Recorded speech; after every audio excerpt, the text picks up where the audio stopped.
So now let me pass to the first and the only scientific event of this of tonight. So I would like to introduce you Professor Jürgen BAJORATH,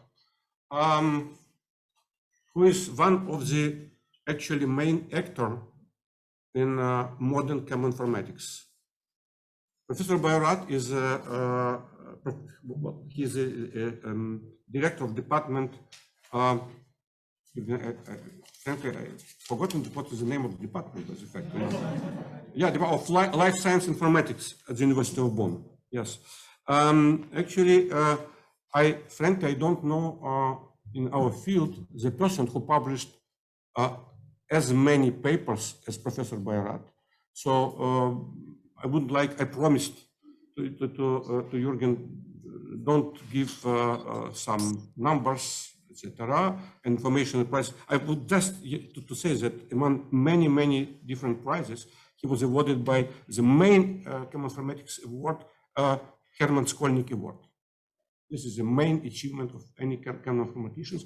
I wish you, young people, one day think about this. This would be top of your chemoinformatics career. But I would like to say a few words concerning his scientific achievements.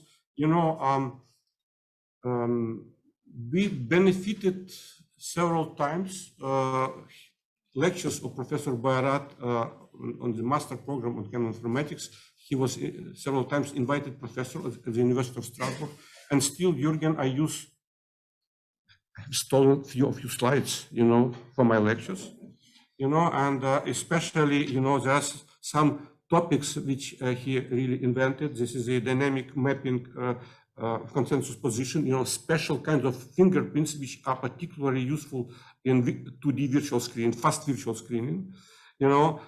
This fantastic development related to chemical space networks. Very deep analysis of very important concepts in medicinal chemistry, like activity cliffs, biohistochemistry, promiscuity, development of a very special metric for structure, activity relationships, analog series identification, etc., etc. All this belongs to Professor Jürgen BAJORATH. So today, Jürgen, I would like to invite you to give a lecture related to rationalizing molecular promiscuity. So.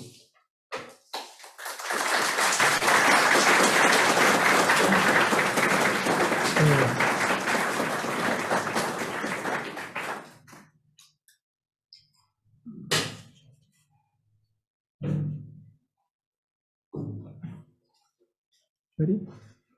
Okay. So thank you very much. I'm humbled and flattered by the introduction, and it's a pleasure to be here again, one time in person in this during difficult times from more than one point of view. What I thought I'm going to do for the opening lecture today is discuss a topic that is sort of close to my scientific heart from the get-go. I've grown up with protein structures, structure determination, and I've always been fascinated by, how a small molecule would specifically interact with a protein. I think I've spent, the last years of my student career investigating this, and it never really left me. And as much as the specificity paradigm has attracted my attention early on, I find it also equally intellectually stimulating and also important from a methodological point of view to understand how small molecules might, let's say, pseudo-specifically interact with multiple protein targets. So this leads us to this issue of promiscuity, multi-target activity of small molecules. I will use these terms pretty much synonymously today as we go through this. And as a formal definition, of course, multi-target activity or promiscuity is defined as the ability of a compound to form well-defined interactions with multiple targets. The only definition we will require for today's discussion here is as simple as it can be. This is our basic measure of promiscuity. I will use the term promiscuity degree, or PD, simply to refer to the number of targets a small molecule is active against. So as all of you, or many of you undoubtedly know, in addition to sort of the intellectual stimulating aspect to rationalize the molecular basis of promiscuity, it has also a profound meaning for drug discovery, because it polypharmacology paradigm at least partly replaced the specificity paradigm that long ruled drug discovery efforts. And polypharmacology is generally understood as the use of drugs which through multi-target engagement elicit pharmacological effects that are critical for the treatment of a variety of multifactorial diseases, but also, of course, responsible for side effects. So with multi-target activity being the molecular basis of polypharmacology, there's a whole application dimension, to also this exploratory research.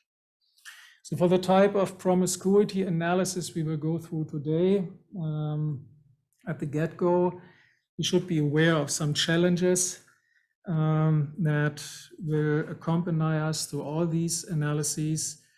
The one is, of course, that the assessment of multi-target activity is extremely vulnerable to non-specific interactions, so bad promiscuity, if you want to call it that way, any undesired reactivity that a compound may elicit, or false positive assay readouts, whatever the origin might be. This leads us to a major error source.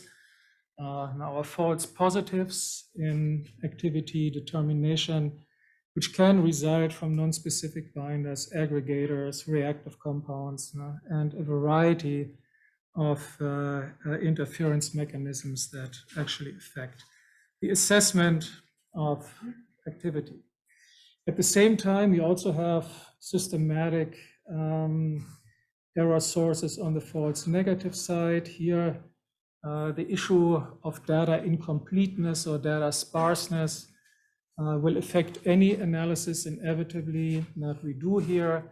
What this refers to is the situation that we can never be certain about the promiscuity degree of a compound until all possible test results for all compounds against all targets have been obtained. So, the famous chemogenomics complete matrix that we'll probably never likely see.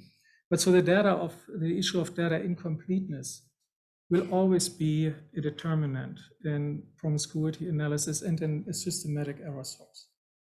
So we need to be aware of these sources of false and false negatives and false positives whenever we undertake these types of analysis.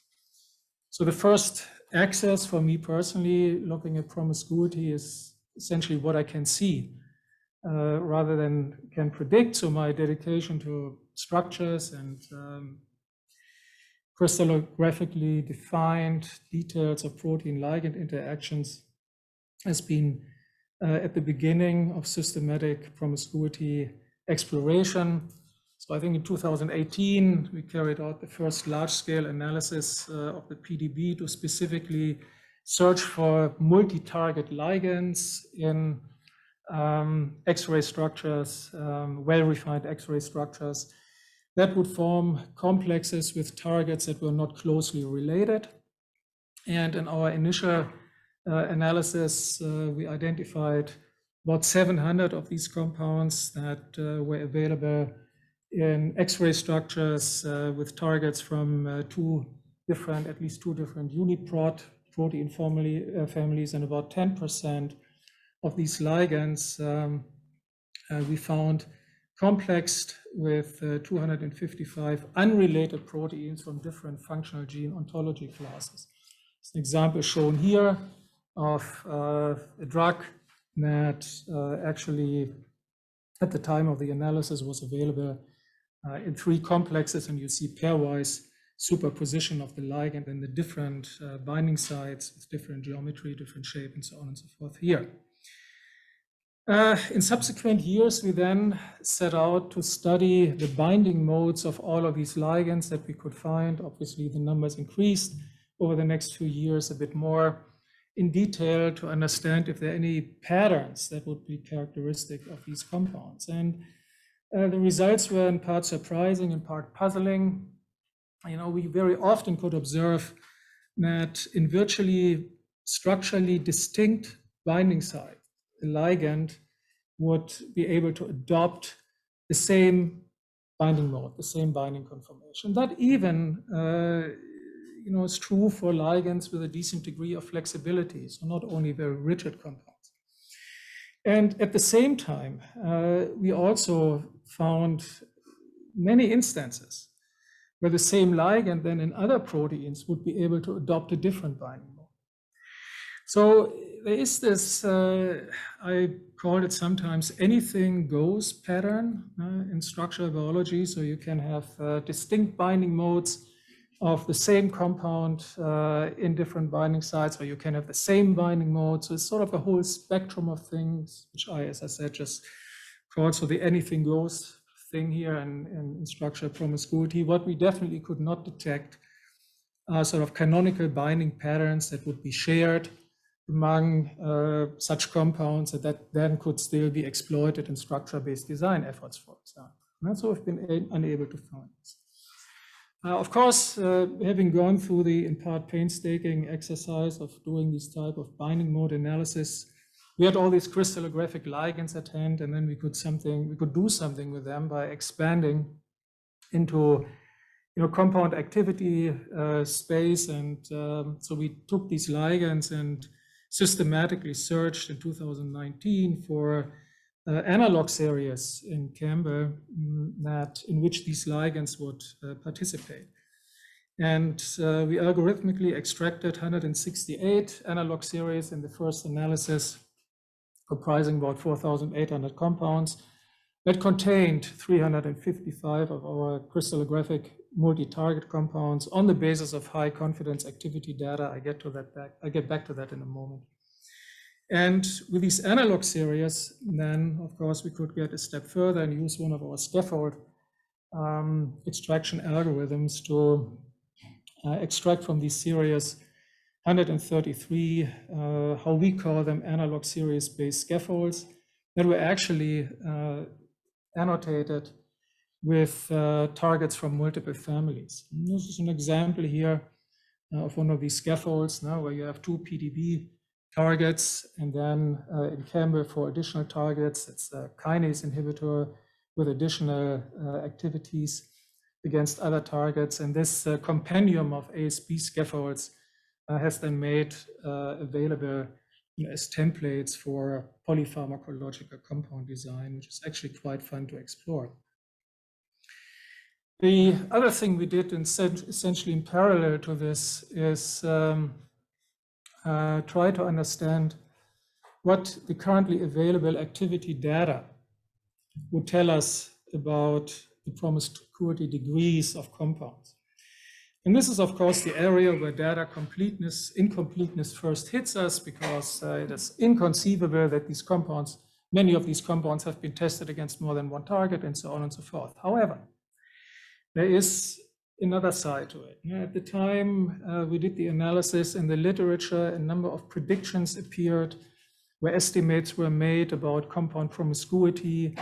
A lot of belief was in the field, you know, that compounds should be generally promiscuous in nature, which is also not really conceivable when you look at the history of the specificity paradigm. Make a long story short, to me, it has been important to first have a look at the data and see what we can really extract from this. And this is what we started to do. So here I show you an example of a number of these compound activity data analysis. It's a trace over sort of the beginnings of archiving active compounds to the time between 2004 and 2014, you know, when compound growth became really exponential. And I show you here for Campbell 23 different curves. In one case, we consider all activity data. Then, according to Campbell, we select those with the highest assay confidence.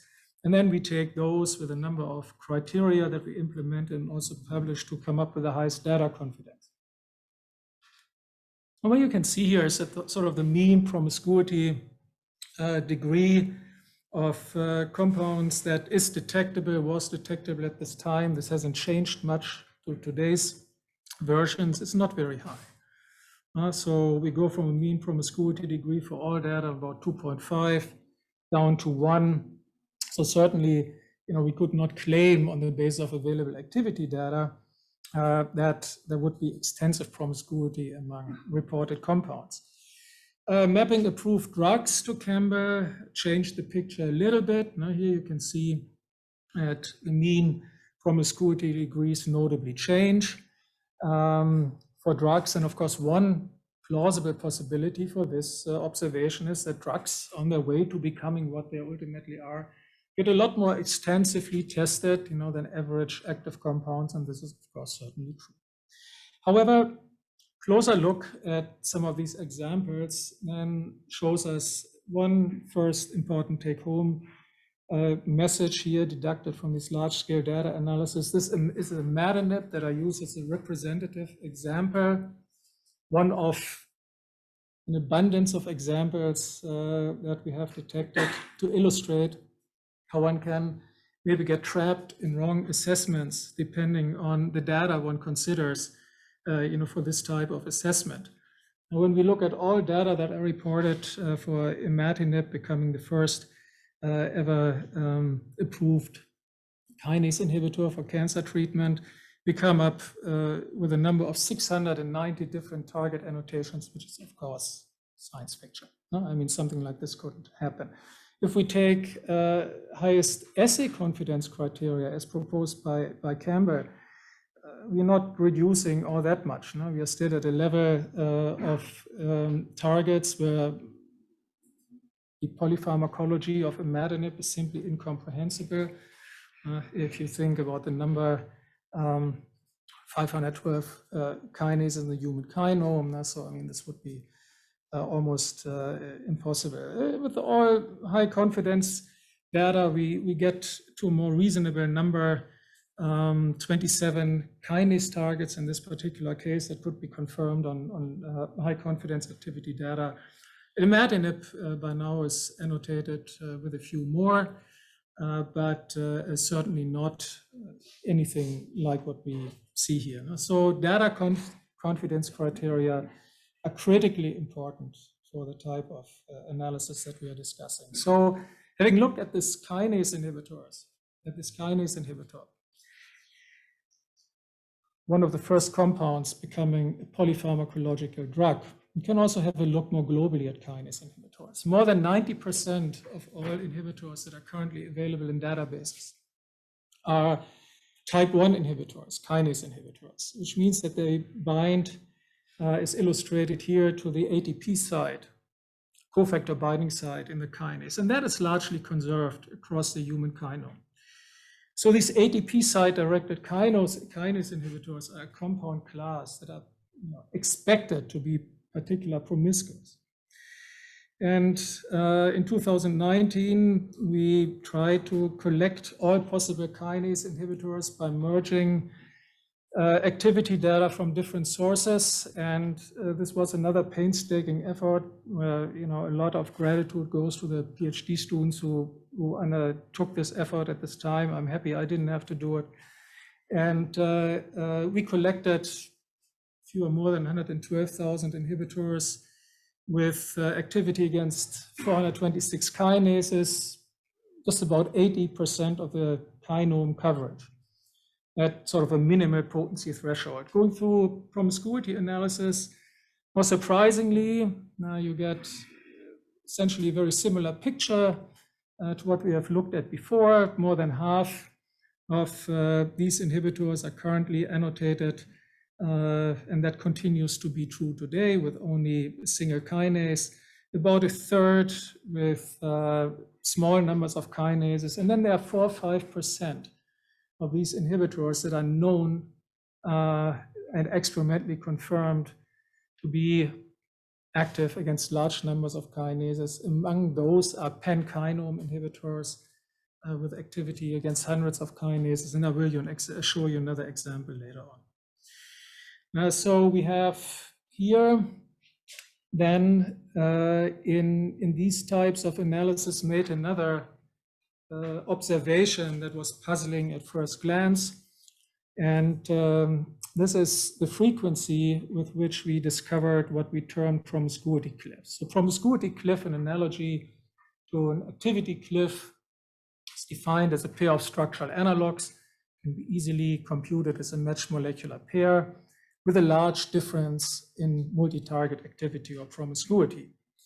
And there are some bewildering examples that you can encounter. So here, for example, is a pan-kinome inhibitor on the basis of high-quality activity data active against 140 kinases, and then you have a hydroxyl to fluoro change and an analog that now is annotated only with 2 kinases. So if we look at this, I mean, immediately, of course, it comes to mind, this must be data sparseness. For what reason ever, this other compound has not been tested extensively against kinases.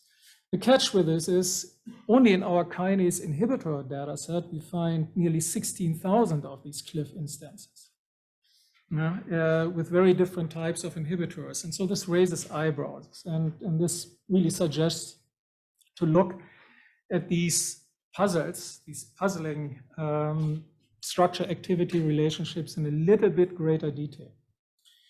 So therefore, we generated a data set for the analysis of promiscuity cliffs from PubChem. And now PubChem, despite the experimental variance associated with many of the measurements, gives us an opportunity to balance the data incompleteness issue, because we have, of course, negative assay readouts available, which in other databases such as Campbell we don't, coming from literature data.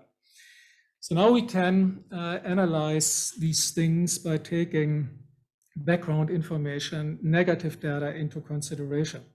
So we curated this data set of more than 400,000 compounds, PubChem compounds that have been extensively assayed in PubChem bioassays, both primary and confirmatory assays, covering a relatively large number of about 800 targets. And you can see on average, any of these compounds have been tested in about 400 assays. More than half of them have been tested in larger numbers of assays. So now we search for promiscuity cliffs in this data set, and having encountered so many of these cliffs, we now try to get to the tip of the iceberg, so to speak. So we apply cliff criterion here, where we request compounds to be active if they have been tested in so large numbers of assays, at least 20 times, 20 different targets.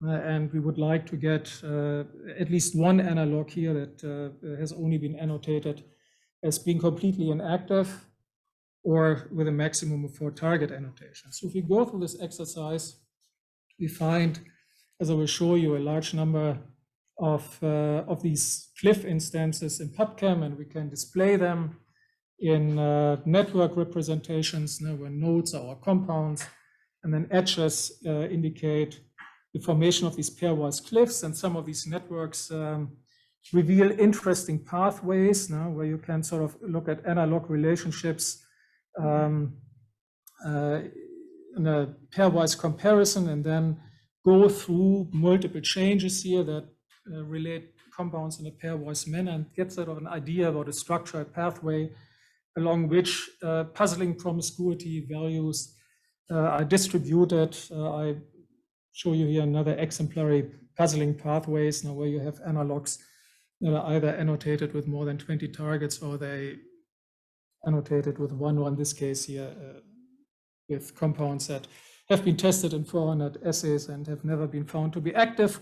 Some of those compounds might not have been there, but again, the statistics here works in our favor, because we get so many of these instances. The errors can almost be, or overriding errors almost be systematic excluded. And we found more than 800 of these promiscuity cliffs of compounds that were tested in at least 100 common assays. And there were a number of instances like this example here, where you have a simple ring replacement in a compound. Both of these compounds have been tested in 466 shared assays. One was there, it was found active against one target and the other against 20. So far, so good. So the lessons learned from data analysis can be summarized as follows. First and foremost, at the beginning was the observation that X-ray structures contain many of these compounds. That teach us about their binding modes and how they get accommodated in different binding sites and what type of interactions and interaction hotspots they form. And that's a valuable resource. And we actually have learned quite a bit from that by studying these binding modes, as I referred to earlier.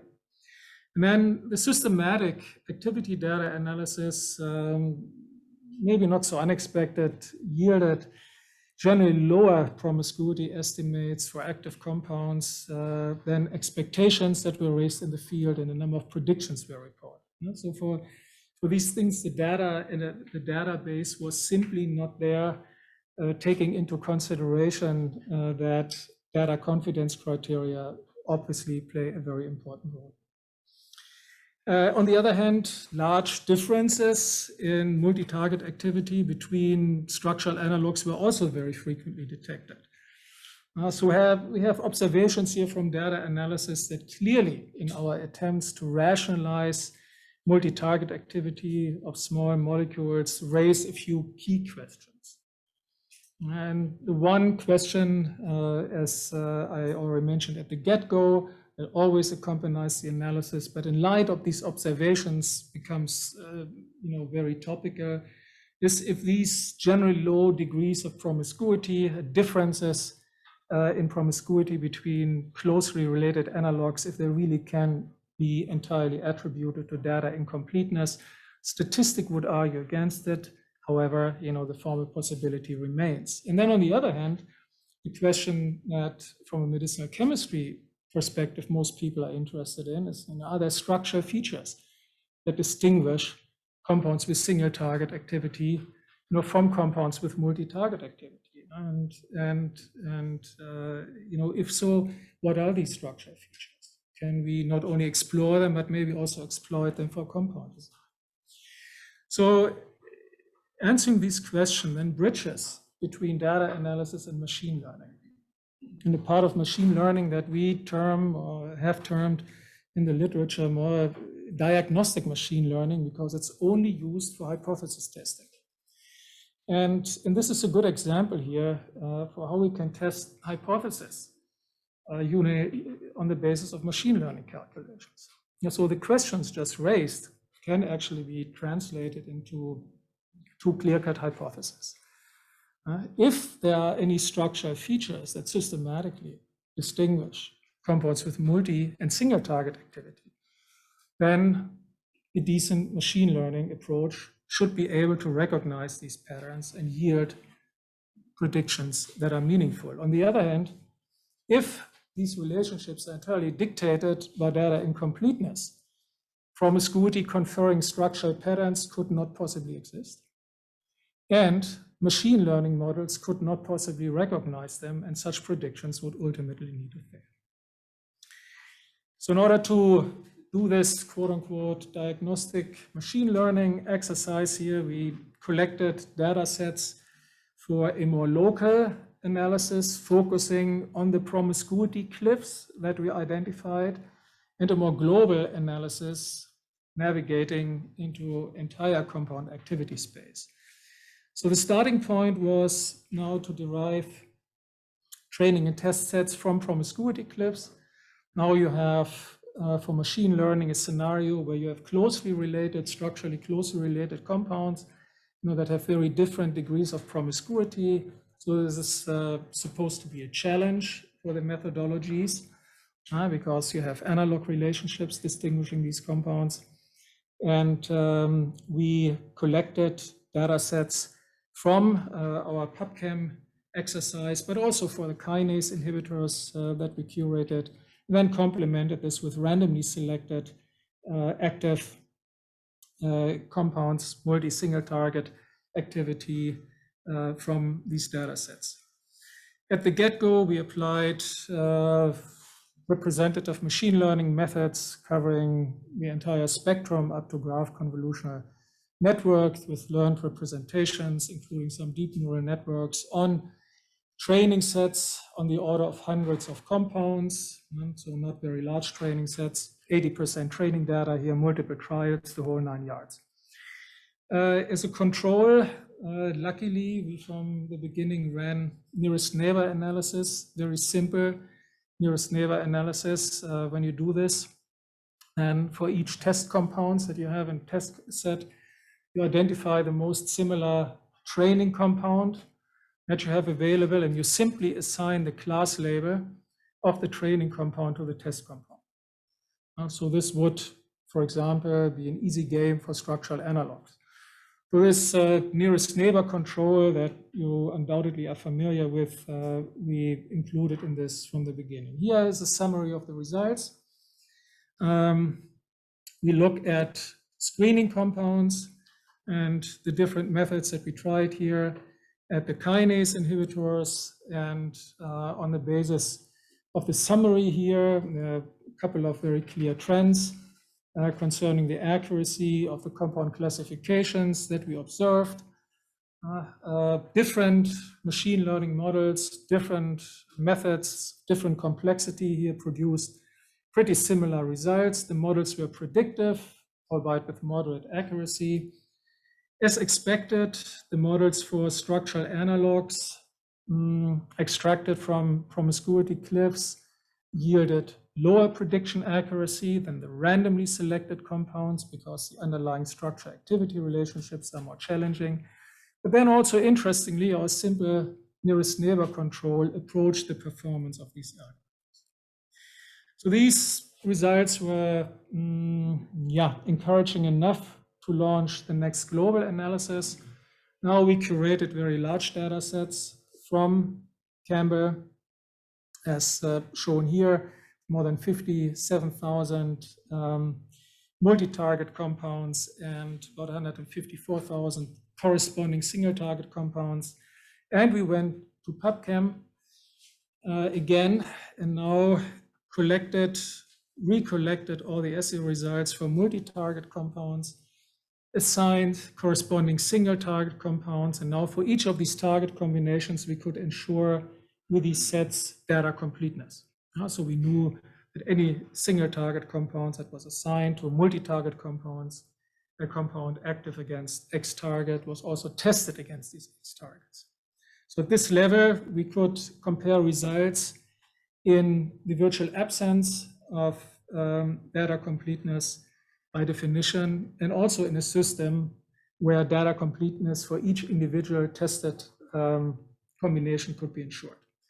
So now we focus on the only robust and basic algorithms here, support vector machines, random forest, and our important nearest neighbor control.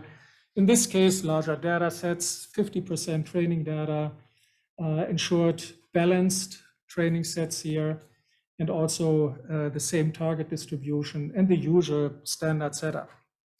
So here are the results for this global analysis, and it's sort of kind of paralleled what we saw before. Now we have reasonably predictive models, reasonable accuracy. We also, what you can see here from the different distributions of multiple trials, are very stable individual trials. No? So training set, test set composition is not a major factor here. And again, our nearest neighbor control closely approaches the performance of the machine learning models on these rather large and these two large compound systems, where we in one case have data incompleteness as a variable, in the other case we have largely balanced. So this then prompts, of course, to further explore these nearest neighbor effects. This is relatively straightforward. So what we have to do is for each and every compound, single or multi-target compound, we calculate the nearest neighbor in single and multi-target space, and we can display then the results here of for each compound to plot the most similar nearest neighbor compounds and the similarity value. We could explore this in simple scatter plots, but for larger data sets, it's maybe a little bit easier to rationalize and understand in KDE plots, in which I will show you in the following, which are simply transformation of these scatter plots. So what we observe when we look at these data sets systematically and their intraset similarity relationships is high self-similarity among both multi and corresponding single target compounds. So in other words, what this means is that multi-target compounds are always more similar to each other, or have a strong tendency to be more similar to each other than to single target compounds and vice versa. Well, that explains why the machine learning calculations work well. It also explains why the nearest neighbor control works very well. All it's required is detect the most similar compounds, you assign the class label. You have extensive self-similarity, that will work very well. Don't need any fancy algorithm for that. Now, having observed this, next logical question is, what happens when we reduce these nearest neighbor relationships?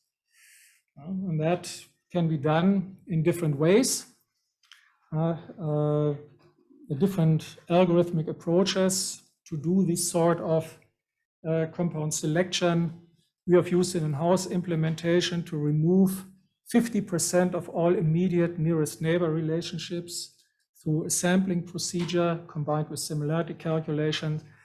And then, of course, you lose data set size.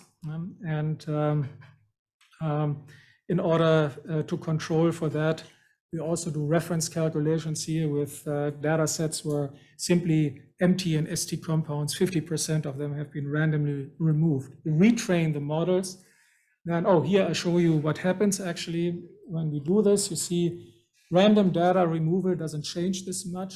You retain the high levels of self-similarity. But if you do the nearest neighbor removal, then you get a notable focusing effect. And so we reduce the self-similarity both among multi and single target compounds. Retraining the models now for these modified data sets, here are the results. And when we do random data removal, reduce training volumes by 50%, slight reduction, but nothing significant happens. However, prediction accuracy is strongly influenced by nearest neighbor relationships. We start removing the nearest neighbor relationships, we go significantly down in machine learning predictivity, almost approaching, I'll show you later on examples, random prediction accuracy. And this is Campbell data here. Essentially the same trend was observed for PubChem in the presence of essential data completeness.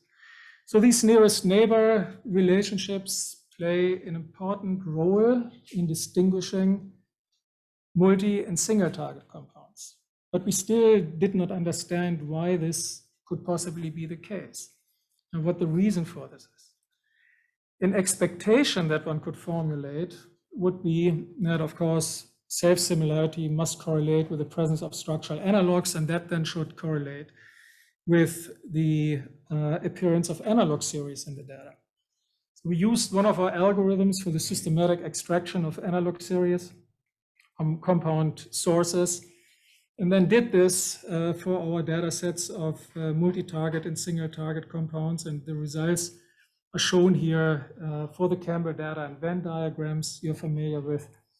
And the high self-similarity that we observe can essentially be attributed to sort of preferential partitioning of single but also multi-target compounds into distinct analog series, which clearly exceeds, taken together, the number of series where we have analogs having single and multi-target activity within one series, which we know exist from our analysis of promiscuity cliffs, of course. But this explains this partitioning of these compounds, preferential partitioning into different analog series, explains the results that we see in our hypothesis testing exercises. So the lessons from machine learning at this point in time, we can, summarize as follows. Clearly, compound promiscuity is predictable in different ways on the basis of chemical structure using standard methods. This answers the hypothesis testing exercise we formulated initially. Our global machine learning exercises that we undertook are without any doubt in part affected by data completeness, but they have also been carried out in partially the presence of data completeness, and this clearly confirms also the presence of structural features that distinguish multi and single target compounds. You compare the predictions on the basis of Campbell and PubChem compounds. Nearest neighbor effects dominate the predictions. It's also cautioning against methodological overkill. This essentially could have drawn the same conclusions from simple nearest neighbor analysis. Without diving too deep into the machine learning world, but of course now we have obtained a very consistent picture, and we didn't know about the nearest neighbor relationships. We found them through machine learning. So the self-similarity we have discussed. So now the focal point at this part of our journey is clearly on these structural features. And the first question that came to mind when I contemplated on this current state of these analysis was, of course, if these structural features could in some ways be generalized across different compound classes. Not likely, but if this were possible, of course, then we could potentially extract very important information for compound design from this. So this question took sort of center stage in the next level of the analysis, and we devised a machine learning test system here on the basis of target pairs to answer this question conclusively. Again, through a form of hypothesis testing by machine learning. So what we did here is we systematically searched for target combinations that would yield sufficiently large number of dual target compounds for machine learning and corresponding single target compounds. So by systematically searching through target space, we found 170 target pairs for which at least 100 dual target and 50 plus 50 corresponding single target compounds were available, providing a basis sort of for a larger scale machine learning exercise. And we repeated the analysis scheme based on simple chemical structure descriptors. Now for hypothesis testing, we devised a prediction scheme to distinguish between native predictions on test sets for the same target and cross-pair predictions on test sets for all other targets. Yeah, so build your model in a target set, you test it on the corresponding test set, and then you test it on all other test sets. So why do you do this? It's very logical, straightforward. When we have 170 native predictions here, we get a very large number of cross-pair predictions for all combinations.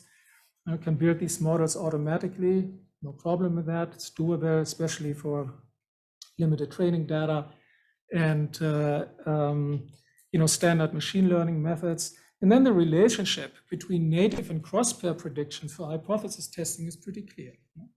So if we have in any way significant numbers of features that might be generalizable as sort of promiscuity triggers across different compound classes, then native prediction will certainly detect them. We knew this before, but then also cross-pair predictions should have notable success rates.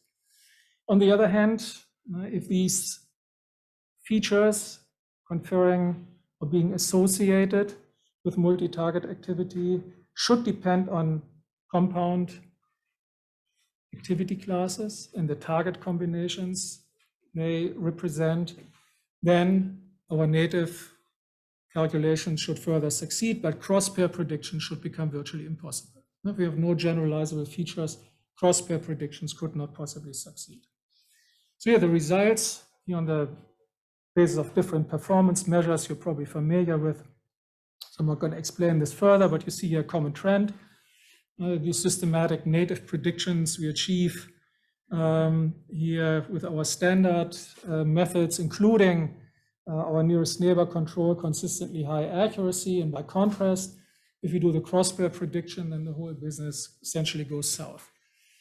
So there are still some instances, statistical outliers in our box plot representations, where we get in cross-pair predictions decent models, but about 25,000+, the vast majority of these is random or even worse. This clearly provides evidence for maybe a plausible but yet a little bit disappointing observation, in some ways at least, that there's nothing we can hold on to in terms of generalizable promiscuity conferring features, what people are looking for, or generally applicable promiscuity triggers, that are sometimes hypothesized in the literature. They're simply not there. So we have to focus on our local features and our target combinations.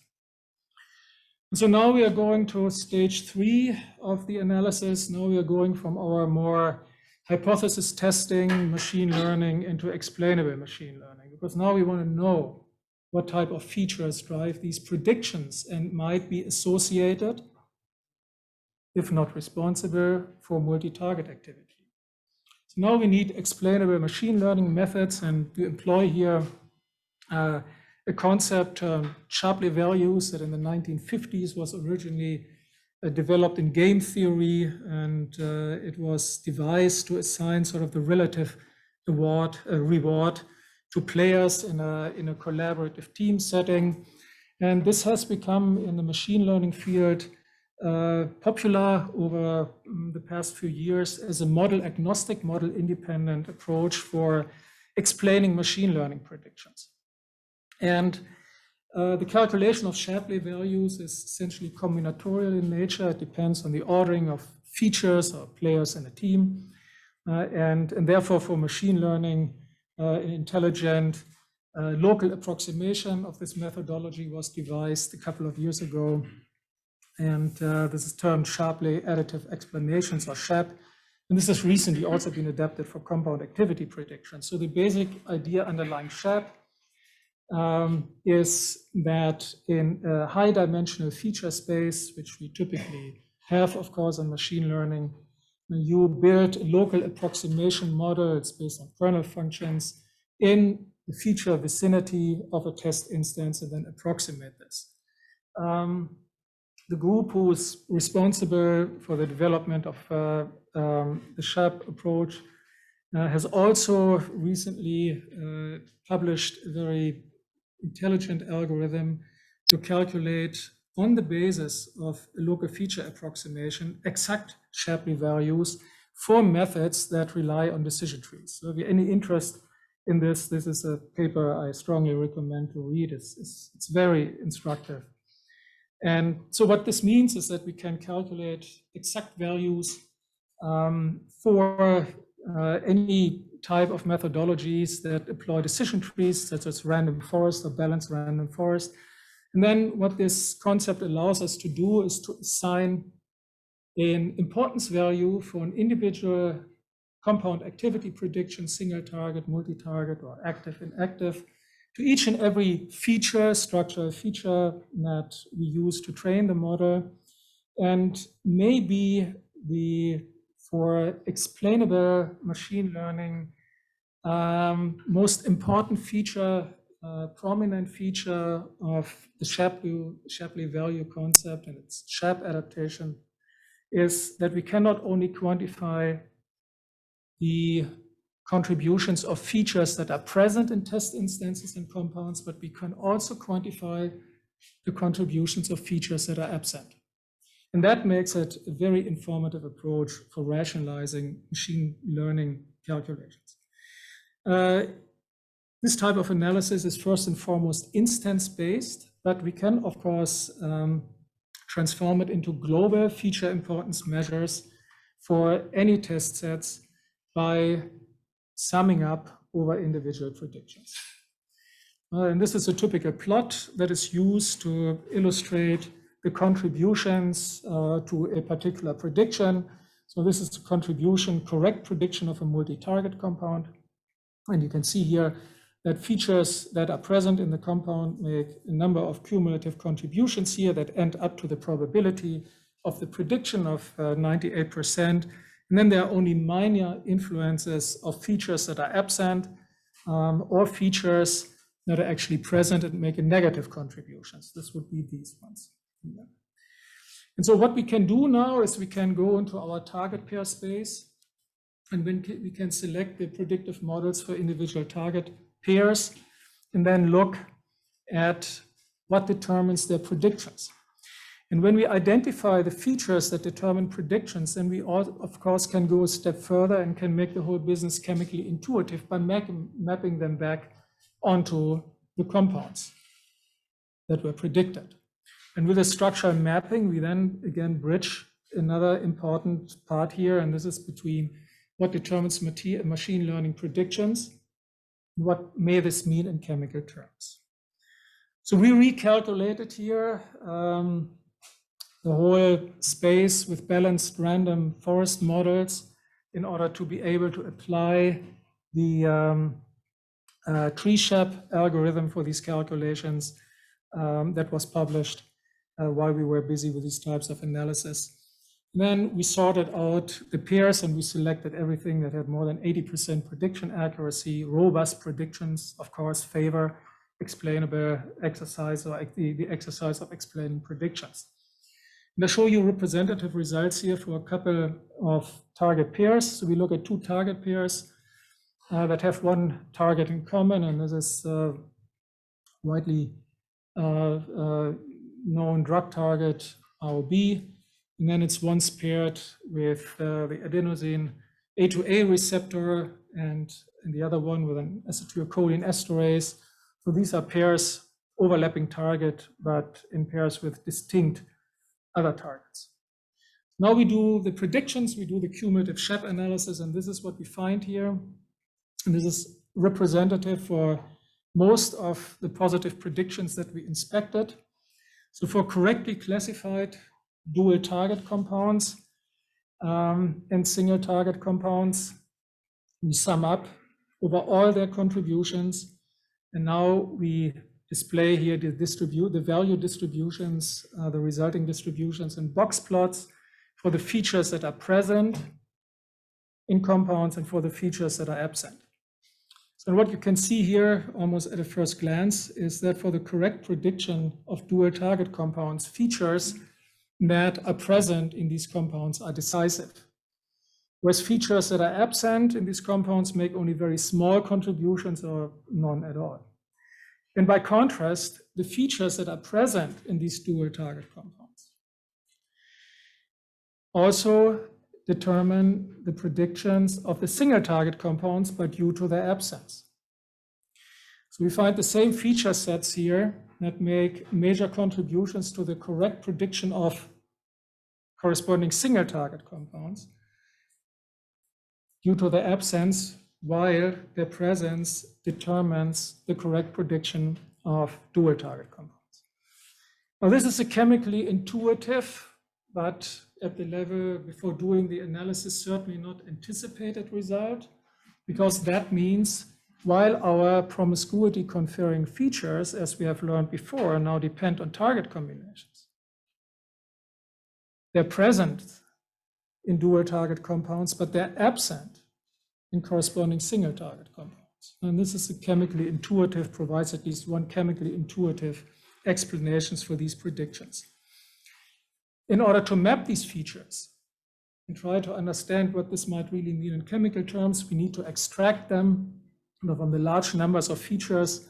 In order to sort of shave off the most important ones, we sample the features that are most decisive for the predictions of each individual compounds, then we pool them, and then we sort them by their frequency of occurrence, and then we come up with a prediction here of the 10 most frequent of all top-ranked features in correctly predicted compounds. This can be varied at will, if you want to increase the feature numbers.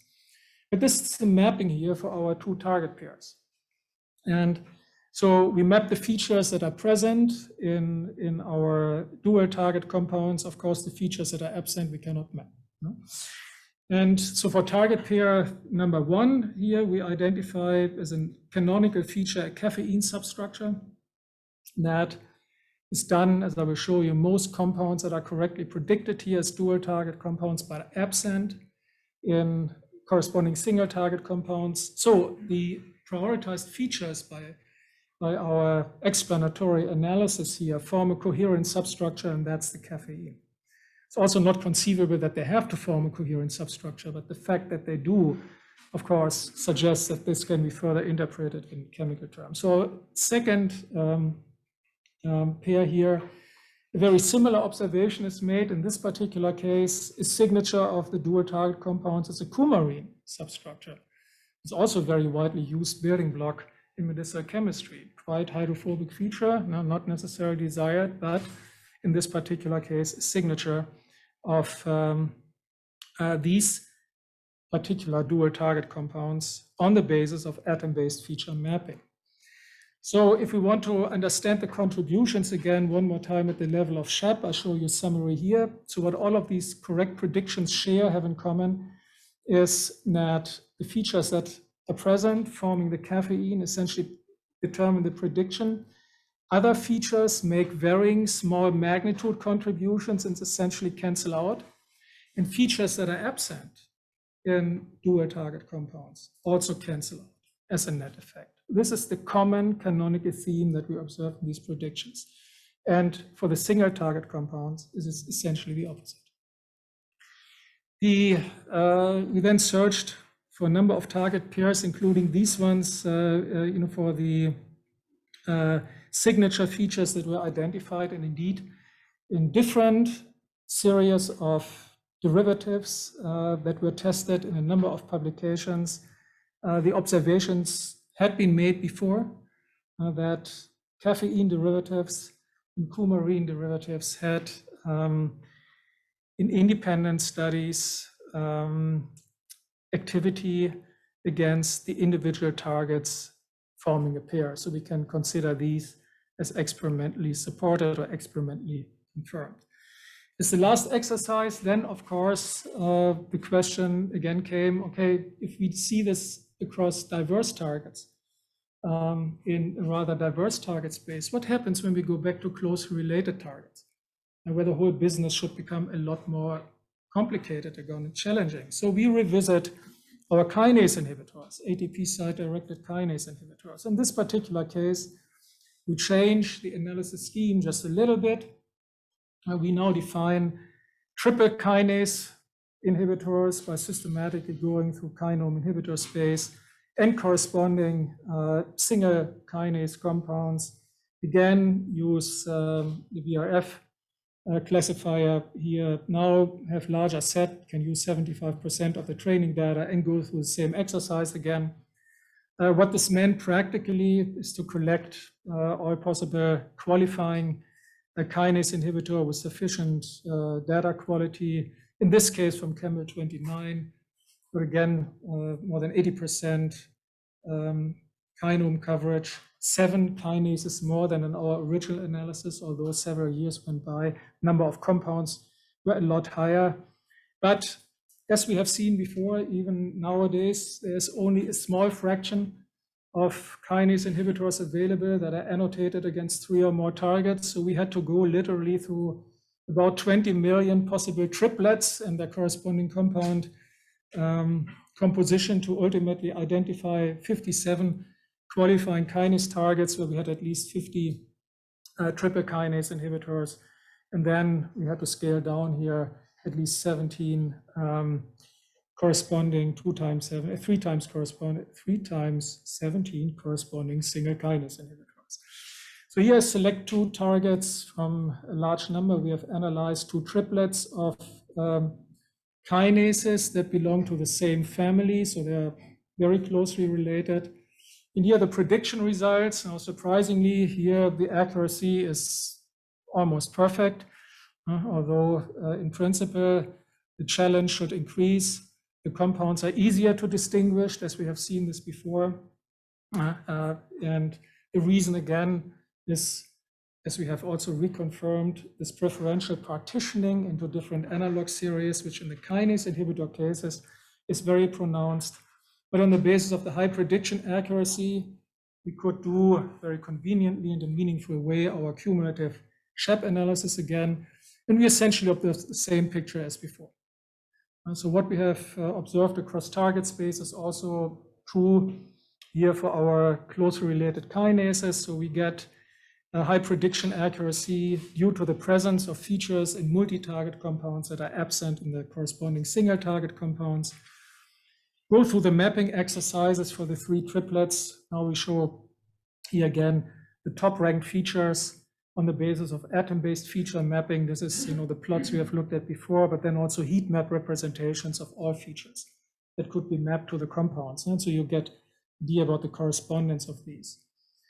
Mapping of the top ranked features also identifies coherent substructures here. And when we look at the statistics, underlying statistics, so for example, for the triplet 1, here, 90% of the triple kinase inhibitors contain this structural fragment, but only 0.8% of the single kinase inhibitors.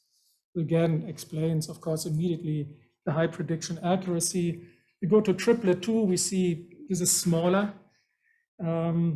Prediction accuracy is comparable, but here we only have 74 multi-target compounds available. 42 of those contain this substructure, and only 1 of 412 single target compounds also contains it, which again explains the predictions. Different from the example shown before, we have not further investigated, at this point at least, what might be special about these structural fragments. We have passed this on to people who do this for a living in kinase drug discovery and essentially understand a lot more about these relationships than we do on the basis of our exploration and our knowledge about kinase inhibitors. So this leaves us with the lessons from explainable machine learning. So these repeated exercises of machine learning for hypothesis testing have really taught us milestone lessons along the way and established the presence of structural features that distinguish multi and single target compounds, strictly depend on target combinations and not generalizable. By adding then the ML-SHAP approach to the mix, we've been able to identify these features and also map them and obtain some chemically intuitive and in part at least encouraging results. These features that are decisive for our predictions can be interpreted, they form coherent substructures in multi-target compounds that may be associated, as demonstrated for 2 of these examples, directly with multi-target activity. A word of caution at the end. Now this, of course, leaves us again with the issue of correlation versus causality here, which is a major theme in machine learning, unfortunately not always sufficiently well considered. What this refers to here is the following. In our example, we observe a very high correlation between our predictions and our feature analysis. And it suggests that the substructures that are identified via analysis are indeed important, or maybe even decisive for conferring promiscuity against these targets. It may not be the only one, but at least in a number of cases, this has been confirmed. However, establishing causality in this particular case would inevitably mean that we would need to provide proof for any of these instances that a particular substructure that is identified at the level of this analysis would indeed be promiscuity triggered. That can be done through proactive analysis, synthesis, of course, but on a large scale, this would not be feasible. But what it would require at the very least would be an extensive testing of single target compounds corresponding to these multi-target compounds to ensure that they are not also, at least in part, associated with multi-target activity. So this is an important consideration to be made at the end, looking at these results. Correlation versus causality needs to be taken into consideration, although in part, the machine learning calculations were carried out in the presence of data completeness.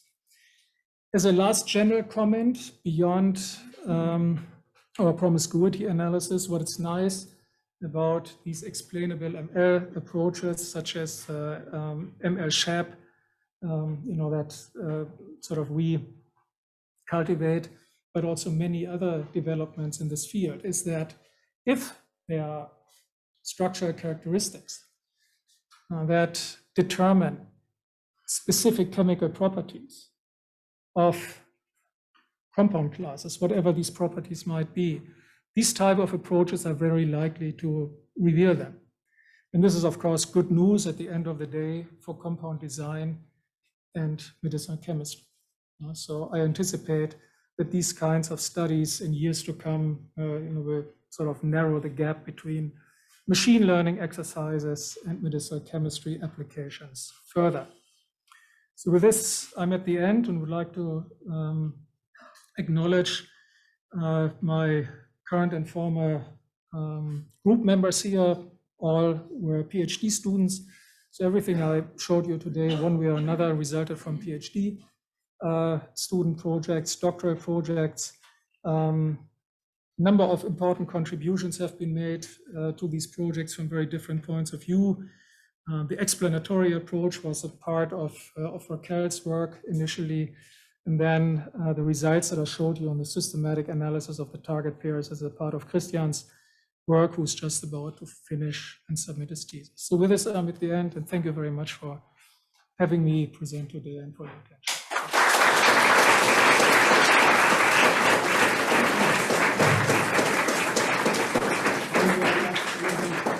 For this excellent talk, so we have still time for questions, so please. Any questions? So yeah. Super interesting. I have a minor question and a big question. A minor question, the MATV plot, I was a bit surprised if I understood it correctly. It starts at 2000, 2001, and shows 0 target activity. Yet it was discovered as an example of tyrosine kinase targeting compound. Target activity in 1976. Right, but on your plot it was 0. So I wasn't sure how to explain that. 7 in the beginning, 7 general activities, but 0 target activities. Yeah, that was targeted. Yeah, I think in this plot, 0 is, I think, a marker for the beginning pre-analysis. I think it was just set. So okay, so it was an accidental alignment against 2000, year 2000? No, it was just sort of predating the first analysis plot. Okay. Okay, so I was just confused by that. So promiscuity models may predict that compound may be promiscuous, but do not predict against which targets. So that's a limitation of the analysis, I imagine, because that's what people really want to know. And I'm wondering if you incorporate target features, especially when you know the crystal structure, if that could become more explanatory. So that's my bigger question. Yeah, that's a good and valid question. So I think it's, by rephrase, it's completely valid as a next step. So the point here is, if we can predict these promiscuous compounds, correct me if I don't hear this correctly, but if we can correctly predict these promiscuous compounds, can we then also build promiscuity models where we can predict the targets? And as you already said, this would require incorporation of target features. There are plenty of opportunities there to do that. So I don't see why it should not be feasible. It's very plausible. Thank you very much. Quick question. So how did you normalize for number of tested compounds and assays? Because over the course of the years, obviously, they went up hundreds of folds, if not thousands of folds. The only way we would face this in the PubChem examples. And Your 500 in 2015. I'm sorry? 500 hits in 2015 is nothing like 50 in 1995, perhaps. Yeah, certainly. You should normalize it. Maybe I don't understand exactly the point of what you're doing. It's just a number of frequent hitters grows just because more assays, more compounds in screen. Well, the frequent hitters in these particular cases. Your actual rate of frequent hitters. Yeah, the rate of frequent hitters, yeah, of course, but in these particular cases, these compounds should have been filtered out in the first place. you look at the data curation procedure. So we probably your filtering criteria is hitting more than 2, right? What's your heating criteria hitting more than 2 proteins, right? And so again, when you start in late 90s, it's 2 out of 200. Now it's 2 out of 2 million, something like that. That's my point.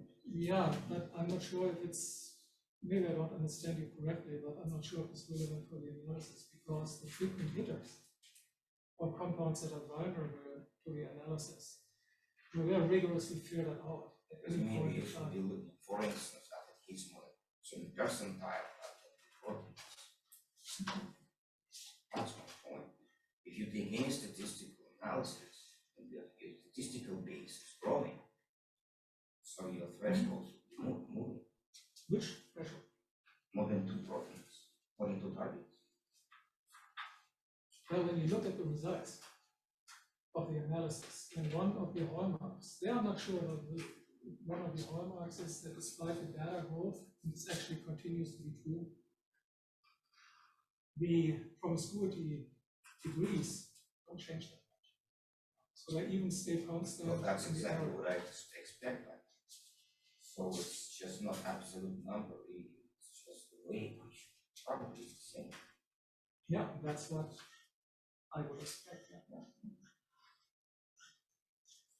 So please. Yeah, so if I understood it correctly, you derived these global feature importances to identify structural features for these dual targets. I'm wondering if you could have come to the same conclusion if you simply looked at which fingerprint bits are more frequent in these dual target compounds, and if that would have worked, so what do you think would be the benefit of explaining a machine learning model? That's, looking at fingerprint frequency as an indicator for prediction is something, we have quite extensively investigated. Not sure, it was 15 years ago or more than that, with fingerprint feature frequency. This predates the time when we looked at multi-target activity, but for single-target prediction with fingerprint feature frequency, we have not been able to come very far.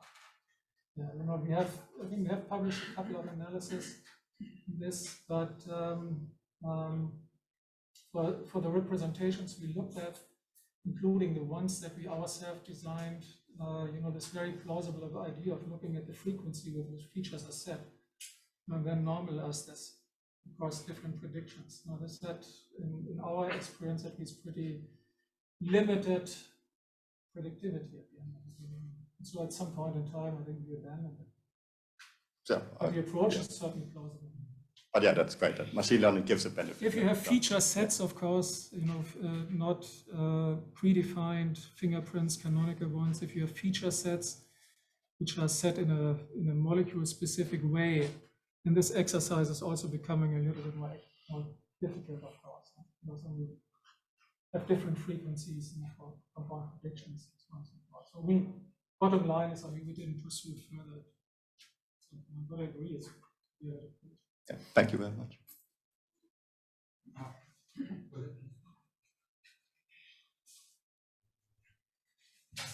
Thank you so much for the very nice talk. So I was wondering if the predictions that you have made, the specific structures, can be used by the industry. Of course, we know that all that data is not going to be released, but at least if these structural features can be at least analyzed by them. Yeah, as I said, we have done the exercises to the extent that we are able to, and we actually, the Kinase data, for which I showed a couple of examples at the end, this has been passed on to experts, where I believe we'll be able to judge this a lot better than we are able to. I was just wondering, ideally, if you would have 700 models that predict activity for 700 targets, promiscuity would be resolved, because at the end of the day, you just have to count who's active where. But your approach is intriguing, because I wonder is there any hidden knowledge of transfer that would make it better, more powerful than this target by target approach? But I can't put my finger on it. I don't know what you think about it. I mean, for related targets, I don't see any reason why with larger data set we should not be able to further exploit this through transfer learning with similar students. The key here is that, or to me at least, the key here is that very simple models to the point of a nearest neighbor classifier answer most of the questions. So that this can only be rationalized if you assume that there are common trends in the data. And this is exactly what we found with the analysis. But at the level of machine learning, I think this can be exploited in many more ways, especially if the volumes for learning are larger and the applications to look at. Very reasonable approach. In general, my tendency would always be, so you're seeing through the analysis and methodologically, sort of reductionist approach. You try at the beginning methods of different complexity, and then you choose the simplest one that gives you stable predictions in order to get robust predictions to explain. So this is the part of the analysis strategy. But there may be opportunities.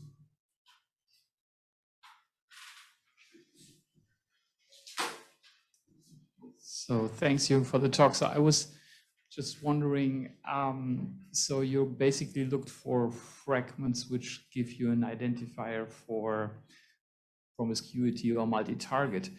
But I was wondering, could it also be that medicinal chemists do certain transformations on molecules which are more selective because they are later in the phase where they already optimize selectivity? I was just coming to this because I saw this fluorine several times. So nobody will do this at the very beginning. So do you have a bias related to the development stage of the compound? I think this is certain. I'm absolutely sure of this. This is sort of one of the even more so than this, the preferential partitioning in analog series has something to do with what you just said, the reasons why this happens. And I'm sure this plays a role. It would be nice to answer it on practical examples. There's one thing that's often overlooked. You can do this in medicinal chemistry in a collaboration, maybe one project at a time, and of course, it's more systematic. The thing with analog series, it's often overlooked. We can systematically extract them. We can identify all these structural relationships. But what we lose is the temporal context in this case. And this exactly refers to what you just said. The temporal context would inevitably bring to the surface some of the subjective or whatever criteria that went into the optimization process. So I'm sure this. Also, the point that has also to do with this point that Matthias just raised is that there's a limited repertoire of building blocks that we find. What is a promiscuity confirmed substructure maybe for one target combination will not be the same, and compounds containing this will be optimized or abundant for different reasons. It's related to this. I have a question related to the last part of the machine learning, explainable machine learning. The substructure resulted from this analysis. They be discovered in simple maximum common substructure analysis. No, probably not. I think in the one case, where you have an instance, in the one analog series where you have an instance, almost all these dual target compounds will contain one particular structure involved. If you know what to search for or do a maximum common substructure analysis, this is what you would see. In the other, in cases where you have multiple series coexist and you achieve high prediction accuracy, then the picture changes. So when you have different series, In any case, you can compare. You No, you can certainly. So I mean, we have not been able to see these things on the basis of scaffold or maximum common substructure analysis in the majority of the cases. Let alone, somewhere this is particularly obvious, especially when you know the results. The presence of the caffeine. Looking at the compounds simply, single and multi-target compounds simply prior to the analysis, I didn't see it. So that's something that we would like to do, of course. But then once you know the results, it's pretty obvious. So yeah, I think in some instances that could be done, and others getting at this at the level of scaffold has not been very successful for us. For certain target Yeah. PubChem was given kinase library designed to And you know about privileged substructures, that's the other thing. I mean, you find those, of course, also. But the point here is, I mean, we have, of course, in the context of this analysis, revisited all the privileged substructures that we are aware of. And then we move into a slightly different direction, because then, activity might depend on that, but not necessarily multi-target. So there's a clear distinction when you look into compounds containing these things. We have thank you. The last question from Eugene. I was wondering how much you're overestimating target promiscuity with respect to true in vivo data. I know it's a very difficult question. For example, a lot of kinase inhibitors, which are described as non-specific kinase inhibitors, are in fact in vivo really specific, because, for example, the ATP concentration in cells differs quite differently. So, I mean, I don't know whether these data are really existing, because in fact, in drug discovery, what is interesting, what is the only interest is the in vivo target engagements at the plasmatic exposure to which you can reverse a phenotype. And I guess this, you should bring a completely different picture. Yeah, I mean, this argument, of course, for this point is close to me. I mean, this is essentially something I like to hear and I like to consider. Why? Because it explains, for example, why many of these compounds that are thought to be, promiscuous, are in fact not promiscuous. There's ample evidence. I'm aware of 6 or 7 publications that, beginning with the studies first published, I think 12 or 13 years ago, experimentally profiled in different profiling systems type 1 inhibitors, and found in their profiling exercise a large number of inhibitors that were selective, kinase selective, in rather simple systems. Then the later in vitro analysis, in vivo studies, by the Kläger group, for example, published a couple of papers where they looked at the selectivity with their in vivo system, find the same thing. And you can even see these trends mirrored at some level or another, where data incompleteness certainly plays a role at the level of large-scale compound activity data analysis, which doesn't take any of these things into account. But the idea, I think one of the take-home message for me is we have to simply very similar with our expectations. And so the first thing is always, yeah, I think this should be this way, but let's first look at the data and then take it from there.